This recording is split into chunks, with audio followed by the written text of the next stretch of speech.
Terminal API dasturining texnik xodim paneli. Murojaatlarni masofadan hal qilinadi.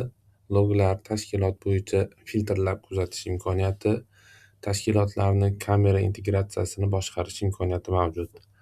Bu panelda ochiq murojaatlar, jarayondagi murojaatlar, bu hafta yopilgan murojaatlar, jami aktiv murojaatlarni ko'rish imkoniyati, bugungi loglar, amaldagi litsenziyalar, tashkilotlar ro'yxati, oxirgi ochiq ma'lumotlar, tezkor amallar bo'yicha murojaatlar, loglar va litsenziyalarni ko'rish imkoniyati mavjud.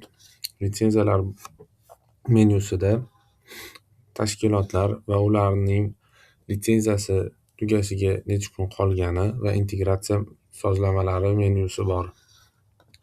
Murojaatlar bo'limida tashkilotlar bilan suhbatlar jarayoni, murojaatlar bilan ishlash imkoniyati mavjud va ularni tahrirlash imkoniyati mavjud va o'chirish imkoniyati bor va arxivi ham bor.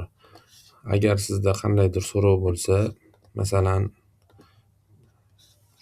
shu tashkilot uchun mavzu qisqacha litsenziya o'rnatish,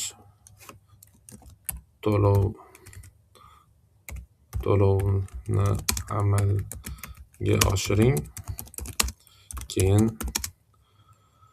litsenziya beriladi va jarayonga o'tkazasiz. Rasm bo'lsa, rasmni kiritish imkoniyati bor va saqlash bosiladi va bu murojaatingiz shu tashkilotga boradi va ulardan javob keladi. Loglar bu tashkilot bo'yicha xodimlarning tizimga kirgan, chiqqan vaqtlari va ushlab qolinadi va ularni tashkilot bo'yicha, rol bo'yicha filtrlash va qidirish imkoniyati mavjud.